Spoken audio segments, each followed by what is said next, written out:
मसीह के मधुर और सामर्थ्य नाम में जय मसीह करता हूँ।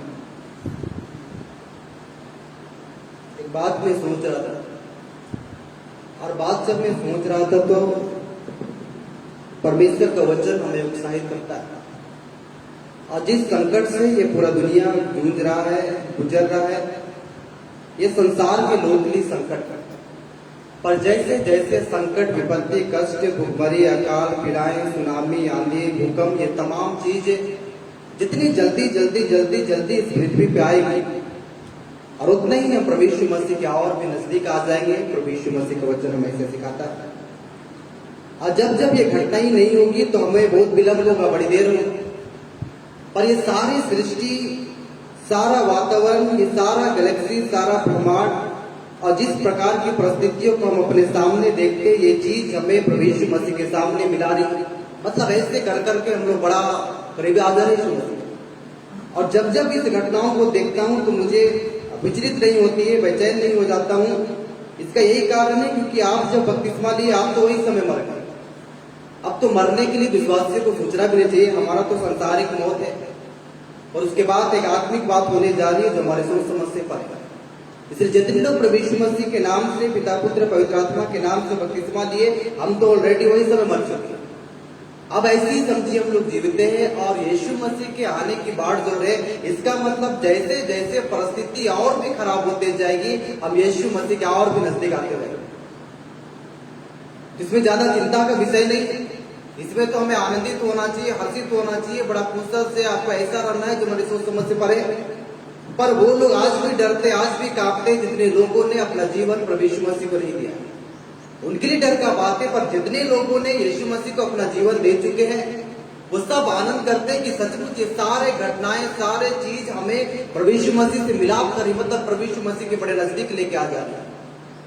और भी हमें और आपको तो ऐसा प्रार्थना करना चाहिए। कई लोग बोलते हैं कोरोना चला जाए, वायरस चला जाए, ऐसा हो जाए, वैसा हो जाए। जितना ऐसा हो जाए बोलिएगा, उतना भी यीशु मसीह से दूर होते जाइए। और जैसे जैसे ये घटनाएं हमें परमेश्वर के नजदीक लेते आएगी, और ऐसे ही होना चाहिए। मैं कई बार पिछले साल भी इस बीमारी के लिए प्रार्थना नहीं किया कि ये बीमारी चली जाए, वायरस चली जाए, पर मैं इतना प्रार्थना किया कि परमेश्वर के लोग सुरक्षित रहे, बचे रहे, संभले रहे, परमेश्वर के वचन का प्रचार किया जाए, आत्मिक बढ़ोतरी हो, कलीसिया बढ़ोतरी हो। यही चीजों के लिए हमें और आपको प्रार्थना करना चाहिए।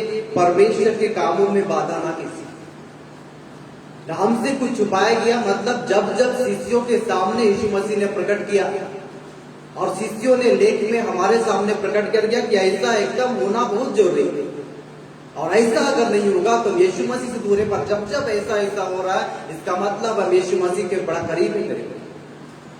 और भी ये चीज हमें यीशु मसीह के नजदीक ला रही है। जब आपके घर में विवाह होता है तो सबसे पहले आपको घर को पूरा डेंटिंग पेंटिंग करना है, कलर करना है। उसके बाद जितना आपको साफ सफाई करना है आप करिएगा। घर को जितना सिंगारना है उतना सिंगारने के लिए आप सोचिएगा। मेहमान लोग कहाँ रहेंगे, नहीं रहेंगे, आप सोचिएगा।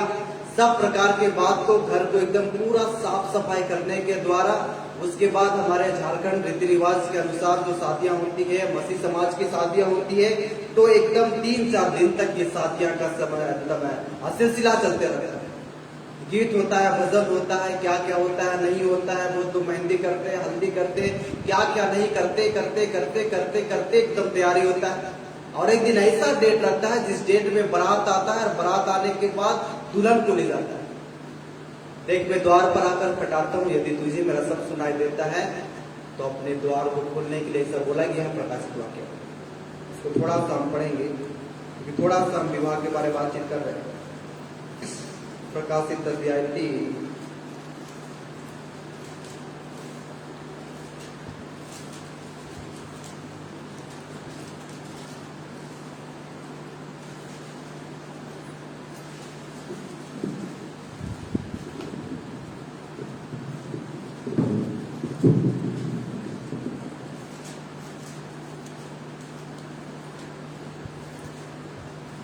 हम पढ़ेंगे प्रकाशित वाक्य की पुस्तक अध्याय 3 पद संख्या 20। देख, मैं द्वार पर आकर खटाता हूँ। यदि कोई मेरा शब्द सुनकर द्वार खोलेगा तो मैं उसके साथ उसके पास भीतर आकर उसके साथ भोजन करूंगा और वह मेरे साथ।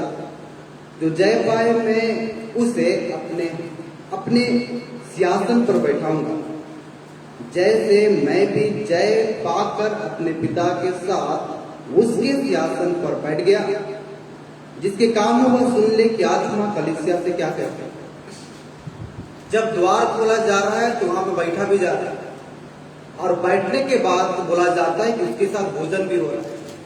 ये सारा यहूदियों विवाह के बारे में बातचीत किया जाता है। जिस प्रकार आपके संसारिक शादी जो पहले से पुरखाओं के नियम कानून के अनुसार जो विवाह चल रही है, इसमें भी 3-4 दिन समय लग जाता है।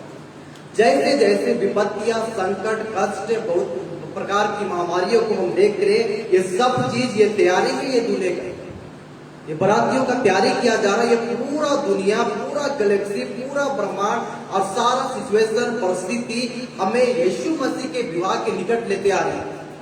और परमेश्वर का वचन कहता है, देख मैं द्वार पर आकर खटखटाता हूं, यदि कोई मेरा शब्द सुनकर द्वार खोलेगा तो मैं उसके पास भीतर आकर उसके साथ भोजन करने के बारे में बातचीत किया जाए। अब जैसे बारात आएगा, बारात आने के बाद वो लड़की को एकदम ले जाएगा, उसके बाद उधर पार्टी साटी होगा। ऐसे हम संसारिक विवाह में देखते हैं। और यीशु मसीह के विवाह में भी कोई अंतर नहीं है, वैसे ही विवाह हो रहा है जैसे यहूदियों में शादी आज भी किया जाता है।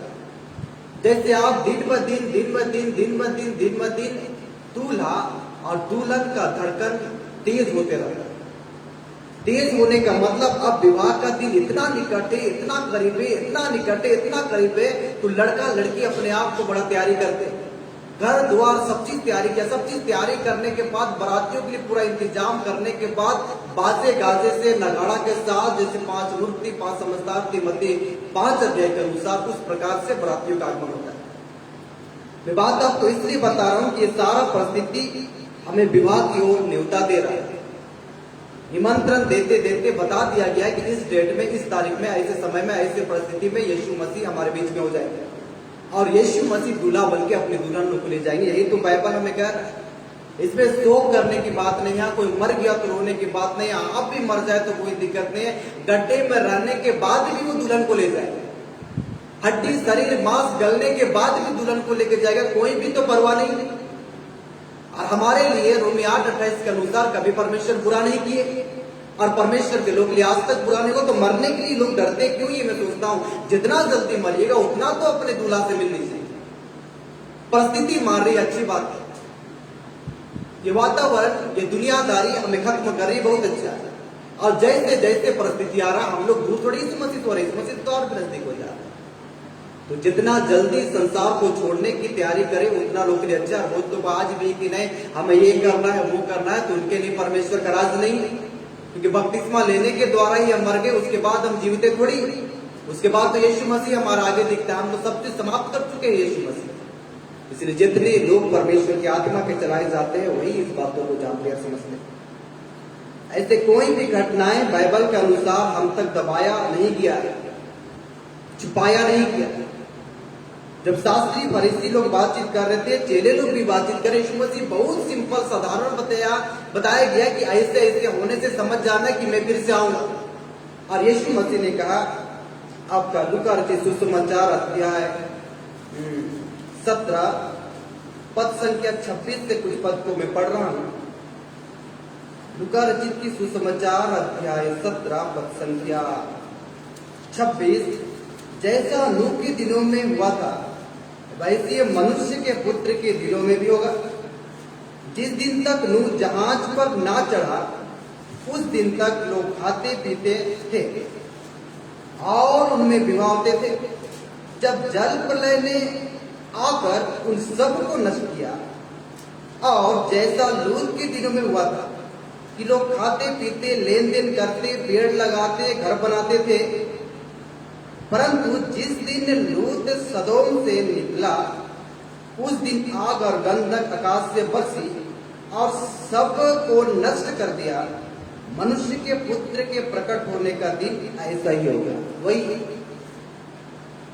जैसा नूह के समय में था आज भी ऐसे ही है। आपको मालूम है नूह के समय में क्या था? नूह के समय में जिसको जो मर्जी होता था सब लोग वही करते थे। नूह के समय में कोई भी मालिक नहीं था, कोई भी अधिकारी नहीं था, कोई भी गार्जियन नहीं था, कोई भी किसी के बातों को सुनना और समझना नहीं चाहते थे। जब परमेश्वर ने पृथ्वी को दृष्टि की तो क्या देखा? जिसको जो मन में आ रहा है वो कर रहे, जिससे जिससे उसको शादी करने का मन हो रहा है वो शादी कर ले, जैसे जैसे उन्हें करने का मन कर रहा है कर ले। जितना पाप करने का मन कर रहा है तो परमेश्वर ने इस बातों को सोचा किसी प्रकार सब चीज खत्म कर दिया जाए। तो कैसा खत्म करे? जल प्रलय के द्वारा 40 दिन 40 रात वर्षा होने के द्वारा सब कुछ खत्म होना चाहिए, क्योंकि मनुष्य अपने सोच और समझ और अपनी इच्छाओं से ही चलता है। तो परमेश्वर ने नूह की ओर दृष्टि की और नूह को बोला कि ऐसा ऐसा कर लेना बेटा और बनाना, जितना लोग आएगा तो आएगा। नूह के समय में भी लोग हंसे। लूत के समय में जब वहां पे लूत को जब लेके जाया जा रहा है, उस रात को ही जितने उसकी बेटी लोग थी उसका दामाद से लूत बातचीत कर रहे थे। दामाद लोग से जिसका सगाई हुआ था उसकी बेटी लोग का शादी नहीं हुआ, तो जितना उसका जो भी उनके दामाद थे उनसे लूत बातचीत कर रहे कि ऐसा ऐसा परमेश्वर कल करने, जैसे सूरज निकलेगा आग और गंधक ऐसा स्वर्ग से गिरेगा, ऐसा बातचीत उधर हो रहा था। तो जैसे उसके दामादों को बताया गया, दामाद तो एकदम हंसी किए, ठट्टा किए, कोई भी उसके बातों को विश्वास नहीं किया। और उसके बाद जैसे लूत उस स्थान से निकला, लोग से निकल गया, बाइबल कहता है कि स्वर्ग से आग और गंधक बरसने लगी। ये कोई भी घटनाएं हमसे छुपी हुई नहीं। जैसे नूह के दिनों में अपने मन के अनुसार, अपनी इच्छा के अनुसार, अपने आंखों के अनुसार, अपने सोच के अनुसार, बिना अधिकारी, बिना गार्जियन, बिना रोक टोक के जितने लोग चलते थे, आज की परिस्थिति ऐसे ही। क्या लगता है ये दुनिया में जो वायरस चल रहा है ये क्या वायरस है? इसको तो जानबूझकर इस दुनिया में इस वायरस को लाया गया। कितने भविष्यवक्ताओं ने आपके सामने पत्री खोल खोल कर रखा। मैं परमेश्वर के कई भविष्यवक्ताओं के वचनों को सुनता हूँ और कैसे कैसे इस पूरे दुनिया का जनसंख्या कम करते करते करते एक ही सरकार, एक ही धर्म, एक ही कानून, सब चीज जल्द से जल्द लागू किया जाए। और इसी परिस्थिति के बीच में प्रभु यीशु मसीह बाजे गाजे नगाड़ा के साथ अपने दुल्हन को लेने के लिए एकदम ऑलरेडी तैयार है। जाइए ना जाइए ये आपका व्यक्तिगत बात है। मैं कई बार बोलता हूँ कि आज भी मेरे पास समय नहीं है, कल भी आपके समय नहीं, आप थोड़ा सा ध्यान दीजिए। मैं कई बार बोल चुका हूँ और सचमुच ये घटनाएं हो चल रही है कि परमेश्वर के दास को किसी भी रीति से परमेश्वर लेके चले जाए। बाइबल कहता है पतरस की पुस्तक के अनुसार उस पानी के द्वारा उस जल प्रलय में उस जहाज में 8 प्राणी बचे, ऐसा पतरस की पुस्तक पतरस जब सिखा रहा था 8 लोग बचे, पर उसमें से जितने भी थोड़े थोड़े थोड़े थोड़े अच्छे लोग थे सबको किसी रीति से परमेश्वर ने लेके चले गए। आज की परिस्थिति में किसी को एक्सीडेंट के द्वारा, किसी को भिन्न भिन्न बीमारी के द्वारा, भिन्न भिन्न तकलीफों के द्वारा कितने संत, कितने प्रेरित, कितने भविष्यवक्ता, कितने परमेश्वर के याजक लोग को ऐसी परमेश्वर गायब कर दे। वही नूह की घटना, वहां पे जहाज में चढ़ने वाले नूह के परिवार है 8 प्राणी पानी के द्वारा बच गए, ऐसा बाइबल हमें सिखाई है। पर मैं आपको बताना चाहता हूं 8 प्राणी बचने से पहले भी कुछ परमेश्वर के लोग थे जिनको किसी भी परिस्थिति और किसी प्रकार से परमेश्वर ने अपने पास बुला लिया था। और ये परिस्थिति आज भी इस समय में चल रही 2021 में। इसमें कितने विश्वासी, कितने दास, कितने याजक, कितने भविष्यवक्ता, कितने प्रेरित को ऐसे यूं ही मर जाना पड़ रहा है। और वो मर नहीं जा रहे, वो एकदम सो जा रहे, एकदम गहरी नींद में सो जा रहे। जिस वक्त प्रभु यीशु मसीह आवाज देंगे, आखिरी तुरी फूकी जाएगी, प्रधान दूत का तुरी फूका जाएगा, परमेश्वर की तुरी फूकी जाएगी, जितने लोग मर गए थिस्सलुनीके की पुस्तक के अनुसार उठ जाएंगे। जैसे नूह के दिनों में चल रहा था, जैसे लूत के दिनों में चल रहा था, ऐसी परिस्थिति परमेश्वर हमारे सामने खड़ा है। शास्त्री फरीसी इस बात को जानना चाहे, चेला लोग जानना चाहे, यीशु मसीह ने बड़ा सिंपल रीति से समझा दिए और वही परिस्थिति में चल रहा। ध्यान दीजिए ना, कौन किसका सुन रहा है? क्या राजनेता आपसे सुन रहे हैं? क्या प्रशासन आपके सुन रहे हैं? क्या डॉक्टर आपसे सुन रहे हैं? कितने लोग, कई छोटे छोटे बीमारी वाले लोग को भी अपने अस्पताल में ले रहे हैं और कितने लोग घर में मर जा रहे हैं। क्यों ऐसे इतने मौत हो रही है? ये मौत किस लिए होना निश्चित किया गया कि यही जरूरी है। और किसी प्रकार से परमेश्वर अपने भक्तों को अपने पास बुला ले रहे हैं क्योंकि आने वाले संकट में हो सके हम और आप खड़े ना हो सके। इसलिए जल प्रलय हुआ नूह के समय में। और सदैव अमोरा में जैसे परमेश्वर ने आग बरसाया, उस सारे घटनाओं को, उससे पहले के घटनाओं को बाइबल में लिखा गया। पानी बरसने के बारे में मैं बातचीत नहीं कर रहा, आग और गंधक गिरने के बारे में बातचीत कर रहा हूं। मगर जिस परिस्थिति में लोग चल रहे, उस परिस्थिति को ध्यान देके परमेश्वर के रास्ते के लिए हमारा आपको तैयारी करना है। हम थोड़ा सा पढ़ेंगे। पौलुस जब समझा रहे हैं, दूसरा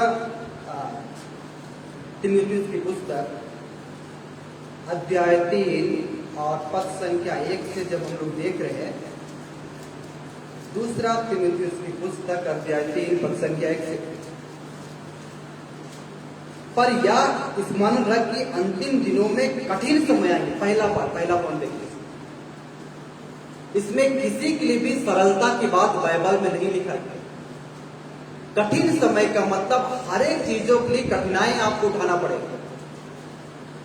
सरकार जब चाहे लॉकडाउन करेंगे, भीड़ नहीं बढ़ाना है, ऐसा नहीं करना है, वैसा नहीं करना, सरकार का कुछ नहीं जाता है मेरे को। और इस सिचुएशन में, इस परिस्थिति में संसार के लोग को इस कठिन समय का सामना करना पड़ेगा। और इस अंत के दिनों में मात्र भारत नहीं, मात्र झारखंड नहीं, मात्र हमारा रांची शहर ने, पर बाइबल इस बात की घोषणा किया, ये सबके लिए कठिन समय होगा, पूरे विश्व के लिए कठिन समय होगा। पूरे विश्व के लोग इस कठिन समय से गुजर रहे हैं। इसलिए वचन कहता है, पर यह स्मरण रख कि अंतिम दिनों में बहुत कठिन समय आए। इसलिए फिर से मैं बार बार कर रहा हूं, कोई भी आपके दुख और तकलीफ को नहीं समझेंगे किस परिस्थिति में आपका जीवन चल रहा है, पर ये कठिन समय को हमें और आपको सबको फेस करना पड़ेगा। जब पिछले दिनों जब लॉकडाउन हुआ और 2020 में जब कई महीनाएं लोगों को घर में रहना पड़ा, उसके बाद भी जब दुनिया समान रूप से होने लगी, पर भी बहुतों का नौकरी छूट गया। मेरे हर जगह, हर एक दफ्तर में, हर एक स्थानों में एकदम आस्ते आस्ते करके बहुतों को नौकरी से निकाल दिया। आज भी उनको नौकरी नहीं मिली। जैसे वो पहले खाते थे, पीते थे, रहते थे, ऐसा मनुष्य का जीवन अब नहीं रहा। कई लोग बोलते कि सरकारी नौकरी करें, सरकारी नौकरी, प्राइवेट नौकरी, सब समान अब हो चुका है। इसीलिए जब तीमुथियुस को बताना पड़ा पौलुस की ओर से, तो पौलुस ने कहा, यह स्मरण रख कि अंतिम दिनों में कठिन समय आएंगे, क्योंकि मनुष्य स्वार्थी, लोभी, डिंगमार्ग, अभिमानी, निंदक, माता पिता की आज्ञा टालने वाला, कृतघ्न, अपवित्र, दया रहित, क्षमा रहित, दोष लगाने वाले, असंग, कठोर, भले के बैरी, विश्वासघाती, ढीठ, घमंडी, परमेश्वर की नहीं वरन सुख विलास के ही चाहने वाले होंगे। वे भक्ति का तो भेद धरेंगे, पर उनकी शक्ति को ना मानेंगे, ऐसे उसे परिणाम। परमेश्वर के लोग के लिए खाने पीने के लिए चिंता करना नहीं है। जो चीज परमेश्वर दिया उसमें आसरा रखे, चट्टान की ओर देखते हुए कम से कम अपने आप को तैयारी करके। इतना यूट्यूब में वीडियो चल रहा है, इतना यूट्यूब में वीडियो चल रहा है, इतना परमेश्वर के दास लोग बता रहे, मैं दिल से बोलना चाहता हूँ। आप इतना सुनते हैं ना, इतना देखते हैं, दिल में हाथ रख के बोलिए ना कि मैं सुन के परिवर्तन हो गया, तब ना परमेश्वर के राज में रहेंगे। सुनने से क्या होता है, मैं भी बोलूंगा वही बात, वो भी दास वही बात बोलेंगे। बाइबल से परे कोई भी भविष्यवक्ता, कोई भी दास नहीं बताएंगे। जैसा लूत के समय हुआ था, जैसा लूत के समय होता, ऐसी घटनाओं को परमेश्वर हमारे सामने रखे। ये कठिन समय है, कहीं भी दया नहीं है, कहीं भी क्षमा नहीं है, पाप ही पाप हर तरफ। और तीमुथियुस की पुस्तक तीमुथियुस को पौलुस ने साफ साफ इस बात को बताया। और ऐसा होगा, मैं रहूं चाहे ना रहूं, ये होगा, पौलुस ने कह दिया। और इस घटनाओं को 2020 से लेके नहीं, 2019 से 19, 20 और 21 हम देख रहे थे। कई भविष्यवक्ता लोग बता दिए थे कि जैसा आप सोच रहे ना कि 20 में समानता, हमने कुछ महीनों के बाद, 6-7 महीना के बाद देखा कि सब चीज ठीक है। पर ये भविष्यवाणियां हो चुकी थी कि आपको 20 के बाद 21 में इसका फिर से सामना करना पड़ेगा। और अभी जो वायरस का सामना किया जा रहा है ना, वो पहले से भी बहुत ज्यादा ही प्रचंड रूप में कार्य कर रही है। परमेश्वर का वचन कभी असत्य नहीं, परमेश्वर के भविष्यवक्ता कभी लोगों से झूठी भविष्यवाणी नहीं की। जो झूठा भविष्यवक्ता उनके बारे में बातचीत नहीं करने के लिए आया। और इतना दिल से बताना चाहता हूं कि कितना मैं पति में भी पढ़ रहा था दूध के बारे में और नूह के बारे में पढ़ा था, क्या वो घटनाएं हुई थी। घटनाएं लेके चलता है अपने मन के अनुसार, अपने इच्छा के अनुसार, अपने ही गार्जियन, अपने ही सब चीज, अपने ही में बड़ा, अपने ही में निर्णय। जो चीज करना है मुझे अपने से करना है, जो चीज करना है मैं माँ का नहीं सुनना है, बाप का नहीं सुनना है, मुझे किसी का नहीं सुनना है। मैं अपने आंखों के अनुसार, अपने मन के अनुसार, अपने सोच के अनुसार, अपने मन के अनुसार और अपने कल्पना के अनुसार ही मैं चलना चाहता था। आज जब नूह जब ये जहाज बना रहे थे तो नूह ने प्रचार किया, कोई विश्वास नहीं। लूत बोल रहे कम से कम दुनियादारी नहीं माना जा रहा तो कम से कम मेरा दामाद लोग मानेगा, दामाद लोग भी नहीं मानते, ठट्टा करने लगे, हंसने लगे। बाइबल कहता है और उसकी बेटी को और उसकी पत्नी को लूत को हाथ पकड़ के ऐसा करके स्वर्गदूतों ने बाहर निकाल दिया। लूत बोल रहा है इतना मैं बूढ़ा हो गया हूं, मैं ऐसा पहाड़ में दौड़ नहीं पाऊंगा, मुझे छोटा सा स्थान दिखता है, इधर ही भाग जाने से कैसा होगा, जब तक तुम वहां नहीं पहुंचेगा तब तक मैं ऐसा नहीं करूंगा। इसीलिए परमेश्वर रुका हुआ है कि जब तक मेरी कलीसिया नहीं जाएगी तब तक मैं ऐसा विषम चीज मनुष्य के सामने नहीं लाऊंगा। इस बीमारी को, इस कष्टों को देखते हुए इतना करीब, इतना करीब, इतना करीब यीशु मसीह आगे, ऐसा लगता है अब द्वार पर खटखटा, अब द्वार खटा जाएगा और खोलेंगे और यीशु मसीह अपनी दुल्हन को लेकर चला जाएगा। जितना लोग को देरी लगता है देरी करते रहिए, जितना लोग को विलम्ब लगता है विलम्ब करते हैं। दूध भी ऐसी कर रहा है, उसकी पत्नी सामान सबको सजाने लगी, क्या क्या करने लगी। इतना विलम्ब करते करते सूरज निकलने वाला था। सूरज जैसे निकलेगा, सूरज निकलने का मतलब जैसे सूरज निकले और सदोम और गमोरा में आग बरसना शुरू हो जाएगा। इसलिए एकदम सुबह सुबह एकदम तड़के उनको बोला जा रहा है, एकदम उठ के यहाँ से चले जाए। तड़के उठने का मतलब परमेश्वर के भविष्यवक्ता लोग तड़के आपको बता चुके हैं, सब चीज बता चुके हैं। ऐसा कोई भी बात नहीं है जो भविष्यवाणी के पुस्तक के अनुसार आपके और मेरे तक नहीं पहुंचाया गया।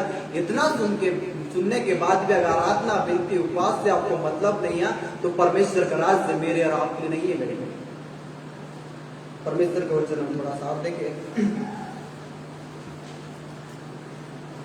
हाँ, दूसरा पत्रस की पुस्तक अध्याय 3 पद संख्या 3 और 4। दूसरा पत्रस की पुस्तक अध्याय 3 पद संख्या 3 और 4। पहले याद जान रहे कि अंतिम दिनों में हंसी ठट्टा करने वाले आएंगे, जो अपनी अभिलाषाओं के अनुसार चलेंगे और कहेंगे उनके आने की प्रतिज्ञा कहाँ गई, क्योंकि जब से बाप दादाएं सो गए सब कुछ वैसा ही है जैसा सृष्टि के आरंभ से था। सब कोई भी इस बात को कबली और विश्वास नहीं करेंगे। बाइबल कहता है हंसी और ठट्टा के अनुसार कुछ भी आपको नहीं मिलेगा। परमेश्वर के लोग भी, कई भविष्यवक्ताओं लोग, कई परमेश्वर के दास लोग भी इस बातों की गंभीरता की बातों की ओर नहीं गए। और इसलिए परमेश्वर के दास लोग भी गंभीरता नहीं, क्योंकि उनको अभी भी चर्च बनाना है, उनको आज भी बहुत सारे दर्शनों को पूरा करना, जिस दर्शन को यीशु मसीह के आने से पहले ही पूरा कर देना चाहिए। तो आज भी उसके लिए चर्च बनाएंगे, बिल्डिंग बनाएंगे, ये करेंगे, वो करेंगे, अपने सारे सपनाओं को पूरा करेंगे, एकदम कुछ नहीं करेंगे। इस अंतिम समय में करोड़ों करोड़ों का चर्च बनाने के बाद भी, परमेश्वर का भवन बनाने के बाद भी उस भवन में आप प्रवेश ना कर सके तो उस भवन को बनाने के लिए क्या, कम से कम जो समय दिया गया उस समय के अनुसार हमें परमेश्वर की सेवकाई को पूरा कर लेना चाहिए। यीशु मसीह के आने के लिए कुछ समय जो हमारे लिए शेष बाकी रह गया है, उसमें सेवा को खत्म करके एकदम आप सरेंडर कर दीजिए, हाथ उठा दीजिए, प्रभु आवाज दीजिए।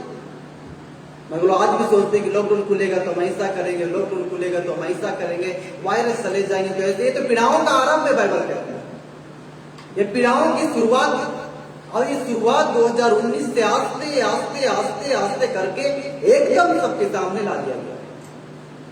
जाएगा नहीं, मैं तो जाने के लिए कभी प्रार्थना नहीं करता हूं। मैं जैसे जैसे जाने के लिए प्रार्थना करूंगा ऐसे मैं यीशु मसीह से दूर हो जाऊंगा। मुझे और आपको जितने लोग प्रभु यीशु मसीह के नाम से बपतिस्मा लें, यही तो हमारा सपना और दर्शन की करीब आ जाए, यीशु मसीह के नजदीक आ जाए। अंतिम दिनों में हंसी ठट्टा करने वाले आएंगे, अपनी अभिलाषाओं के अनुसार कहें चलेंगे और बोले कहाँ गए बाप दादे, मरे सो गए, सूरज निकलता है चला जाता है, सब नदी मिल के समुद्र में चला जाता है, समुद्र का पानी बाहर चला जाता है, बालू के इधर आ जाता है। यही परिस्थिति और यही चीज तो आरंभ से और सृष्टि के आरंभ से यही चीज तो हम देख रहे हैं। कोई विश्वास करना नहीं चाहिए। और मैं परमेश्वर पिता का धन्यवाद करता हूँ, कुछ छोटी सेवकाई रहने के कारण अब सेवकाई खत्म है, और सेवकाई को खत्म करना ही है, सरेंडर करना है, विश्वासियों को प्रभु के हाथ में सौंपना, एकदम यहां से रिहा हो जाना, आजाद हो जाना। थोड़ा सा मैं पढ़ रहा हूं,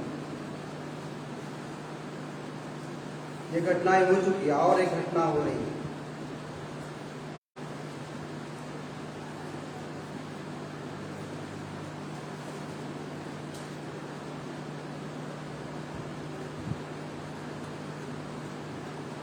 थोड़ा सा देख रहे हैं। हाँ, पहला यूहन्ना की पुस्तक अध्याय 2 और पद संख्या 18 से मैं पढ़ रहा हूँ। पहला यूहन्ना की पुस्तक अध्याय 2 पद संख्या 18। हे लड़कों, यह अंतिम समय है, और जैसा तुमने सुना है कि मसीह का विरोधी आने वाला है, उसके अनुसार अब भी बहुत से मसीह विरोधी खड़े हुए हैं। इससे हम जानते हैं कि यह अंतिम समय है। वे निकले तो हम में से, पर हम में के थे नहीं। फिर यदि वे हम में के होते तो हमारे साथ रहते, पर निकल इसलिए गए हैं या प्रकट हो कि वे सब हम में के नहीं है। यही अंतिम समय। अंतिम समय में दुनियादारी को बताने के बाद कलीसिया के बारे में यूहन्ना इस बात बता रहे हैं। और यूहन्ना बताए कि जब दुनियादारी में संकट होगा, विपत्ति होगा, महामारी आएगा, भूकंप आएगा, अकाल आएगा, सुनामी आएगा, पूरा दुनिया तहस नहस हो जाएगा, तो कलीसिया में क्या घटना होगा? कलीसिया में आपके बीच में से कुछ लोग बपतिस्मा लिए होंगे, कुछ लोग उद्धार पाए होंगे, कुछ लोग अन्य भाषाओं में बातें करते होंगे, कितने लोग आपके साथ सेवा करते रहेंगे। इससे कोई भी ज्यादा मतलब नहीं है बाइबल के अनुसार। पर बाइबल कहता है मसीह विरोधी वही लोग हैं जो इस चर्च से निकल के उस चर्च में चले जाते हैं। मसीह विरोधी वो है जो हमें से निकल जाते हैं, पर बाइबल कहता है कभी भी वो हम में के नहीं थे। अगर हम में के होते तो हमारे साथ रहते, वो हमारे साथ नहीं। यहाँ इस बातों की घोषणा ऐलान कलीसिया के बीच में कर दिया गया है कि आपके बीच में से बहुत लोग निकलना चाहेंगे, रहना नहीं चाहेंगे। चाहे वो बपतिस्मा लिए, चाहे वो सेवा किए, चाहे वो आपका साथ दिए, कोई ज्यादा महत्व नहीं रहता है। महत्व देता है अंतिम समय तक धीरज धरना, बाढ़ जोड़ना, आशा रखना कि यीशु मसीह आएंगे हमें लेके चले जाएंगे, वो ज्यादा महत्व देता है। हे लड़कों, ये अंतिम समय है। मैंने तुम्हें सुना दिया है कि अंतिम समय है, और अंतिम समय का मतलब कलीसिया में तोड़ फोड़ होगा। कुछ दिनों घूम रहे थे, यहोवा साक्षी, यहोवा विटनेस करते, ओनली जीसस करके रहते। अभी चल रहा है सर्वशक्तिमान परमेश्वर की कलीसिया, जो चीन से ऐसा निकला है। और चीन से निकलते निकलते आपको मालूम इंडिया में इनका चर्च खुलने वाला है। इतना लाखों ने करोड़ों लोग इस चीज से जुड़े हुए हैं। कल मैं उस वीडियो को देख रहा था, मैं बार बार देख रहा था। एक के बाद है वो बार बार सर्वशक्तिमान परमेश्वर की कलीसिया का वीडियो मेरे पास वो भेजती। तो मैं ऐसा दासरी में बहुत सर्च करता हूँ। मैं सर्च करने के बाद देखा कि ये क्या है ये वीडियो, तो पता चला ये पूरा रॉन्ग है, मतलब पूरा गलत शिक्षा। वो लोग एक लेडी को यीशु मसीह मानते हैं, और बाइबल के अनुसार साफ साफ लिखा हो कि कोई कहेगा यीशु मसीह यहाँ है, विश्वास मत करना। कोई कहे यीशु मसीह यहाँ है, विश्वास नहीं करना। जैसे बिजली पूरब से लेके पश्चिम तक ऐसे कड़ाके से चले जाती है, ऐसे ही यीशु मसीह का आना होगा। यीशु मसीह का आने के बारे में ऐसे ही विस्तार से बाइबल बताई। झूठे भविष्यवक्ता, झूठे मसीह उठ खड़े होंगे, और सचमुच वो अपने आप को कहेंगे कि वो यीशु है। और ये चीन की घटना है, जो चीन से इस बातों को निकाला गया है, वो साफ साफ अपने आप को, उस लेडी ने अपने आप को यीशु कहती थी। और सर्वशक्तिमान की कलीसिया का ऐसा कलीसिया वो लोग ठहराए, मतलब बनाए। और बहुत जल्द इंडिया में जगह भी ले लिया गया, उस चर्च में लोग जाएंगे। हमारे कितने मसीह भाई बहन लोग इस झारखंड में भी फंसे हुए, उसमें से आपको निकलना चाहिए। यहोवा साक्षी करके वो खाली परमेश्वर को मानते रहे। ओनली जीसस का मतलब पवित्र आत्मा परमेश्वर कुछ नहीं है, सब चीज यीशु मसीह ऐसा मानने लगे, परमेश्वर की माता बोल के मानने लगे। अब सर्वशक्तिमान की कलीसिया भी पूरा दुनिया को भरमा रही है। ये बात मैं आपको इसलिए बताना चाह रहा हूं कि अंतिम समय, अंतिम घड़ी, करोड़ों लोग उस कलीसिया से, उस चीजों से जुड़े हुए हैं। मगर परमेश्वर का आत्मा त्रिएकता को बताता है, पिता पुत्र पवित्र आत्मा, इससे कुछ बात परे है। जो पिता पुत्र पवित्र आत्मा से परे शिक्षा और अपने आप को जो मसीह कहते हैं, वही तो संकेत है, वही तो चिन्ह, वही तो बात है कि वो अपने आप को साफ साफ साबित कर चुके, वो झूठे भविष्यवक्ता और झूठे शिक्षक है। अंतिम समय वो हम में से निकले, इसलिए उनको बाइबल का ज्ञान रहे। वो अपने आप को यीशु भी कहेंगे, मसीह भी कहेंगे, परमेश्वर भी कहेंगे। और जीवित परमेश्वर की कलीसिया चल रही है, सर्वशक्तिमान जीवित परमेश्वर की कलीसिया चला रहे हैं लोग। और चाइना में तो उसको बंदी कर दिया, बैन कर दिया गया, पर भी वो कई जगह अमेरिका में वो लोग बना दिए। पूरे भारत में कितना जगह उनका कलिसिया खड़ा किया जा रहा है। भारत में भी, झारखंड में भी उनको जगह दिया गया। अभी कल परसों का न्यूज है, इसका प्रचार करने गया था तो एक लेडी आके बोली झारखंड में भी उस कलिसिया को जगह मिल गया और भरमाली वाली कलिसिया झारखंड में भी रहे। इस चीजों से परमेश्वर के दास को, अभिषिक्तों को सावधान करना चाहिए। पर आज भी लोग तेल और पानी को बेचने के सिवा कुछ काम नहीं करते। आज भी चिन्ह और चमत्कार के सिवा लोग कुछ नहीं करे। बोलिए ना, जितने लोग चंगाए पाए, जितने लोग लंगड़े चले, जितने लोग का हृदय को परमेश्वर ने बदला, जितने लोग का किडनी फिर से बन गया, जितने लोग का आंखें फिर से देखने लगी, अगर वो सचमुच उद्धार पाए तो आपने अपनी सेवकाई को पूरा किया। अभी हाल फिलहाल में एक व्यक्ति के बारे में मैंने देखा, वह तेल और पानी आज भी वो पास्टर बेच रहे हैं और उस तेल और पानी में अपना स्टिकर लगा हुआ है, कॉन्टेक्ट नंबर लिखा हुआ है और उसने कहा मैं 40 दिन पर्वत में जाके प्रार्थना किया। 40 दिन पर्वत में प्रार्थना करने के बाद मुझे तेल और पानी में ऐसा मैंने आशीष किया, जितने लोग इस तेल को लगाएंगे, जितने लोग इस पानी पिएंगे, चंगे हो जाएंगे। अगर तेल ही पानी में विश्वास है तो हमारे यीशु मसीह कोई दरकार नहीं इस दुनिया, उसका लहू बहाना कोई भी जरूरी न रहा, पर यीशु मसीह पे लोग विश्वास नहीं करते। इस अंतिम समय में जब कलीसिया को तैयार करके परमेश्वर के पुत्र प्रभु यीशु मसीह के हाथों में सौंपना है, पर आज भी बिजनेस करने वाले लोग तेल और पानी को बेचने के सिवा उसके दिमाग में कुछ नहीं घुसता है। भारी भीड़ हो जाए सभा में, जितना भीड़ करना है करिए ना सभा में, परमेश्वर ने सब चीज को लॉकडाउन कर दिया। जितना चंगाई करना बुरा नहीं है, मैं नहीं बोल रहा।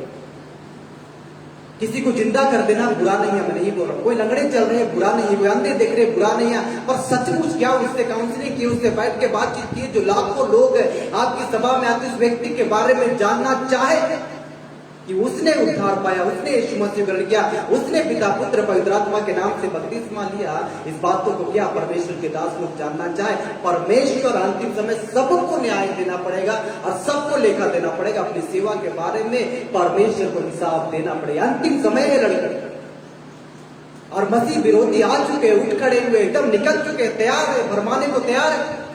वो हम में से निकले, हम में के कभी नहीं थे। बाइबल इस बात की घोषणा ऐलान कर सकते, हम लोग के कभी नहीं थे। बाइबल कहता है। अब हम समाप्ति की ओर चले।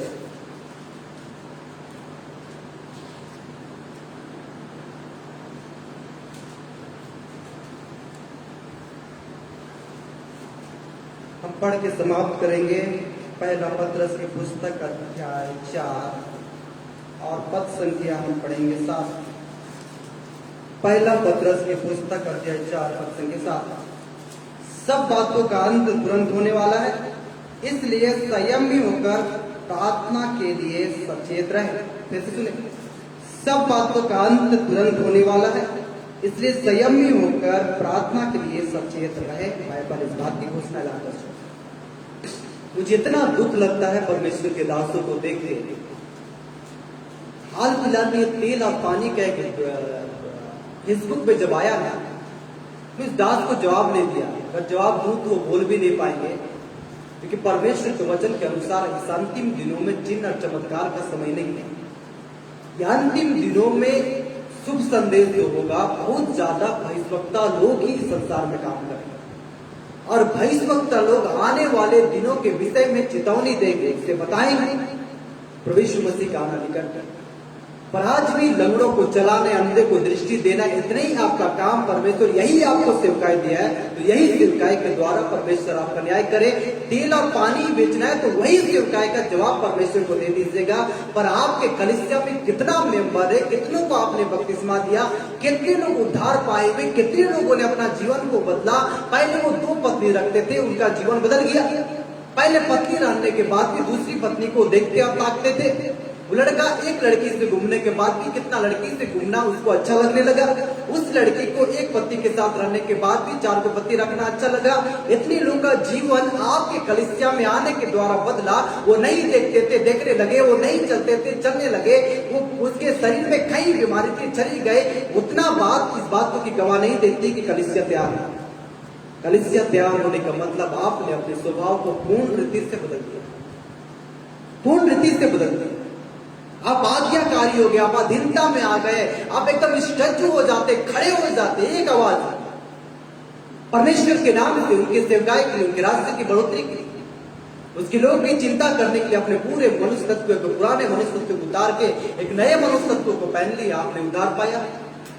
पुराने सोच विचार कल्पनाएं सब चीज को आपने दिया। तेल पानी कब तक बेचिएगा बताइए ना पास्टर, कब तक बेचिएगा? और घर घर जाकर डोनेशन का काम कब तक बंद किया जाए? दान दशवांश का चक्कर कब खत्म होगा कि हम अपने कलीसिया को तैयार करें?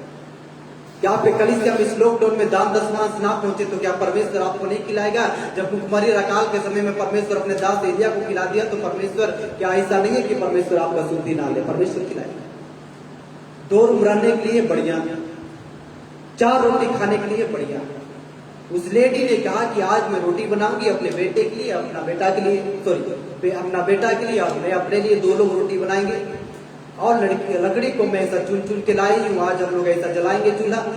उसके बाद इसे चूल्हा में जला के रोटी, जो थोड़ा सा आटा थोड़ा सा तेल है, रोटी बनाएंगे और आज एकदम अंतिम खाना है और मर जाएंगे, ऐसा हम लोग का बात है। पर परमेश्वर का दास वहां पे पहुंच गए और परमेश्वर का आवश्यकता पहुंचने के बाद तुम लोग नहीं खा पाए, हमको खिला देने से कैसा होगा? लोगों ने ना नहीं बोला, उसने बोला परमेश्वर के दास का पेट भर दिया जाए, और परमेश्वर के दास का जैसे पेट भरा परमेश्वर ने उसका पेट भरा।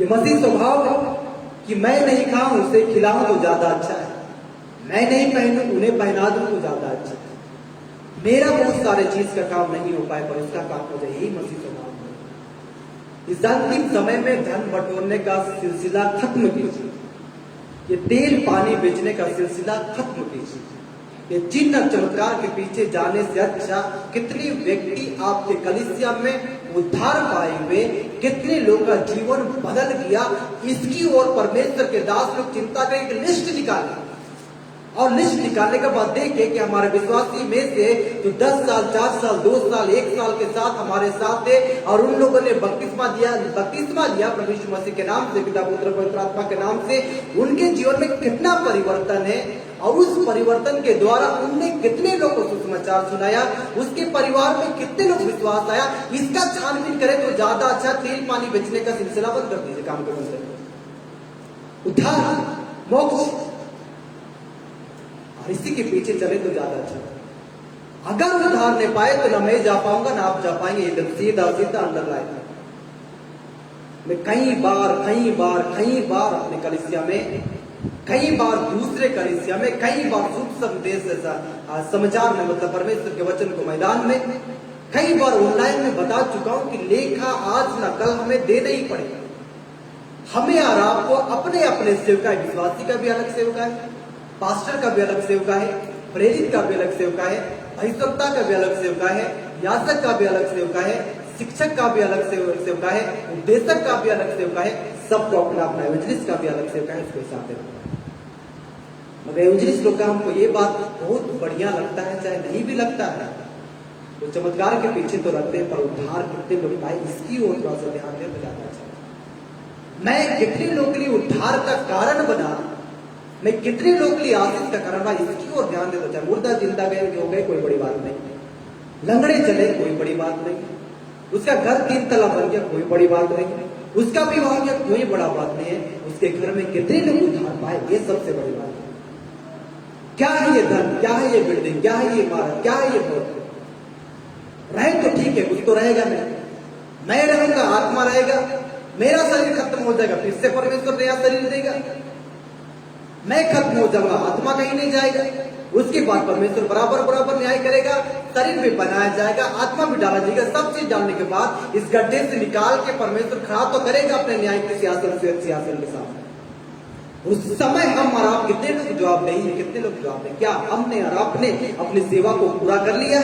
क्या दौड़ने से सेवा पूरा होता नहीं? चिंता करने से कि हमारे कलीसिया के कितने लोग सचमुच परिवर्तन हो गए, कितने लोग पति पत्नी का रिश्ता ठीक हो गया, कितने भाई बहन का रिश्ता ठीक हो गया, कितने माँ बाप और बच्चे बात नहीं करते तो उनका रिश्ता सही हो गया, कितने घर में लोग पीते और खाते थे आज नहीं पीते, उनका रिश्ता ठीक हो गया। इसकी ओर चिंता करने से ज्यादा अच्छा है। इसके द्वारा हम और आप अपनी सेवकाई को, अपनी तैयारी को पूरा करके सब एक साथ ना, कलीसिया एक साथ जाएगा ना, छीन छान के परमेश्वर नहीं लेके चला जाएगा। एक ऐसा मृत्यु हो रहा है जो परमेश्वर अपने लोगों को सेपरेट कर रहे हैं, और एक ऐसा चीज आने वाला है जो परमेश्वर बातों में लेके जाएगा। ये दो चीजें नूह के समय में निर्धारित किया गया, समय में बताया गया कि नूह के समय में परमेश्वर अपने के बहुत लोगों को सेपरेट कर चुके थे, और उसके बाद जल प्रलय संसार प्रलय, इसी प्रकार यीशु मसीह के आने से पहले बहुत लोगों को परमेश्वर की आत्मा सेपरेट कर रहे, रख रहे, छुपा रहे, गायब कर दे रहे। अचानक मृत्यु हो जा रहा है, एक्सीडेंट से कोई भी मर जा रहा है, कल से हो रहे हैं, आज नहीं उठ पा रहे, अचानक अस्पताल गए, उनका मृत्यु हो जा रहा है। अचानक उस दास के बारे में सुने, कल ठीक थे, आज वो चले गए। इसका एक ही कारण जैसा नूह के दिनों में था, मनुष्य के पुत्र के समय में भी ऐसे ही होगा, बाइबल कहता है। बाइबल कहता है यह अंत का समय, संयमी होकर प्रार्थना में सचेत रहे, जागृत रहे, जिंदा रहे, प्रार्थना में लिखा हुआ। जितना जिंदा रहिएगा, जितना जिंदा रहेगा, जितना प्रार्थना कीजिएगा, उतना ही आत्मा आपको बताएगा, देख बेटा इतना सेंटीमीटर, इतना सेंटीमीटर, इतना किलोमीटर, इतना मीटर अब यीशु मसीह के दूर है। अब बोरिया बिस्तर बांध ली, जल में जाने का समय हो चुका है। यह आत्मा आपको बता देंगे। इसीलिए गलती की पुस्तक में लिखा हुआ, जितने लोग आत्मा के चलाए जाते हैं उन्हें ही ये सारा बात पता चलेगा। नहीं तो आज भी लोग को मालूम है। अभी 3 महीना खत्म होने के बाद जब दुनिया जब ठीक ठाक होने लगेगा, 4 महीना के बाद, 6 महीना के बाद जब दुनिया ठीक ठाक होने लगेगा, जल्दी जल्दी कर लेंगे, जल्दी जल्दी कर लेंगे, जल्दी जल्दी शादी ब्याह कर ले, जल्दी जल्दी पेड़ लगा ले, जल्दी जल्दी लेन देन कर ले, जल्दी जल्दी गाड़ी कर ले, जल्दी जल्दी घर बना ले। यही सोच रखने वाले परमेश्वर के राज में नहीं पहुंच पाएंगे। पर इसी परिस्थिति में जब यीशु मसीह हमसे मिलना चाह रहे, इस परिस्थिति में अपने आप को तैयार कर ले, उन्हीं के लिए परमेश्वर का राज बना हुआ। जो बात आपके आंख ने नहीं देखी, जो बात आपके कान ने नहीं सुनी, जो कभी भी आपके चित्त में नहीं आया, वही चीज परमेश्वर अपने प्रेम करने वालों को अपने आंखों को बंद करें, प्रार्थना हम धन्यवाद करें सर्वशक्तिमान अद्भुत परमेश्वर का। हे लड़कों, ये अंतिम समय है। हे भाई, ये बहनों, ये अंतिम समय। प्रेरित 2:17 अंत के दिन में ऐसा होगा, मैं अपनी आत्मा सब मनुष्य पे हुए, तुम्हारे बेटे और बेटियां भविष्यवाणी करेंगे, जवान दर्शन देखेंगे, पुराने सपने देखेंगे। दास और दासियों पे भी अपना आत्मा उंडेल दूंगा। फिर से आत्मा काम करेगा।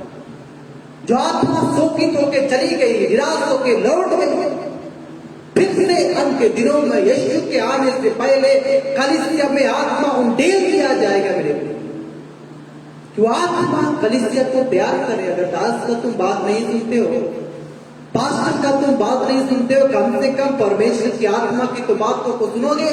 इसलिए योवेल 2:28 में साफ साफ कहा, उन बातों के बाद में सब प्राणियों पर अपना आत्मा उड़ेगा। और वो आत्मा, परमेश्वर की आत्मा कलीसिया को तैयार और जागरूक और सचेत करेगी, जिंदा रहेगी, प्रेरणा देगी, उत्साहित करेगी, और वो आत्मा तैयार करके एक दिन यीशु की आवाज सुन के हम परमेश्वर के पास होंगे। इस बातों के कारण एक दूसरे को शांति दिया गया। मरने के लिए ना डरो, इस वायरस से, इस कोरोना से, इस बीमारी से जो षड्यंत्र करके ये वायरस को विश्व में फैलाया गया है, इस षड्यंत्र के द्वारा पूरे विश्व की जनसंख्या कम करते करते करते करते पूरे विश्व में एक ही सरकार, एक ही ऑर्डर चले, एक ही शासन करे। पूरा विश्व में कई देश झुक जाए और वो अपनी शासन करे, एक धर्म को प्रकट करे, एक सिक्का को विश्व में चले। यही वायरस का प्लान है। मेरे इस प्लान को समझे, आत्मा में बड़े प्रार्थना करें, अपने आप को तैयार करें, अपने कलीसिया, अपने लोग को समझाए, अपने बहन को समझाए, अपने भाई को समझाए, अपनी माँ को समझाए, प्रेम से बैठ के समझाए। जैसे लूत गया, अपने दमादों को बोला, चलना बेटा, मेरी बेटी के साथ तुम्हारा सगाई हो गया है, देख सदैव मोरा में आग बरसने वाली है। उन लोगों ने हंसी ठट्टा करने लगे, पर लूत ने तो समझाया ना। इसलिए आप अपनी पत्नी को समझाए, अपने पति को समझाए, अपने बेटी को समझाए, अपने बेटे को समझाए, अपने भाई को समझाए, अपनी बहन को समझाए, अपने परिवार के हर एक सदस्य को समझाए कि यीशु जल्द भागने पे आने वाला है और अपने दुल्हन को लेने के लिए आने वाला है। प्रभु यीशु मसीह ने आशीष दीजिएगा। जितने लोग जुड़े और सुने और जितने लोग बात करें कोर्ट सुनेंगे, वो प्रभु यीशु मसीह के सामर्थ के नाम में आशीष पाए। मसीह विरोधी झूठी शिक्षा, झूठे भविष्यवक्ता, झूठे मसीहों से ये सावधान है जो अपने आप को क्रिश्चियन और मसीह और स्वयं अपने आप को यीशु कहते, ऐसे ऐसे आत्माओं से, झूठी आत्माओं से, दुष्ट की आत्माओं से सचेता जागरूक रहे, जिंदा रहे। कलीसिया तैयार किया जाए, सौंपा जाए, अपने सेवकाई के कार्य को पूरा किया जाए। जितने कामों के लिए आपने परमेश्वर से वाचा बांधा, उस काम को पूरा कर दीजिए कि विलंब ना हो जाए, आपके शरीर से आत्मा न निकल जाए। कि हम परमेश्वर को क्या जवाब दें कि हम परमेश्वर के कामों को नहीं कर पाए। यीशु मसीह का आत्मा आपको तैयार करे। प्रभु की शांति आपके साथ है, परमेश्वर की कुशल आपके साथ है, प्रभु के सत्यों की प्रार्थना आपके साथ है, ज्ञान को आपके साथ है, उनका उपवास आपके साथ है। कलीसिया तैयार किया जाए। प्रभु हम आपका धन्यवाद करते हैं, वचन के लिए धन्यवाद करते हैं, सारा महिमा आपको देते हैं और ये बिन भी यीशु के नाम से मांगते हैं, आमीन।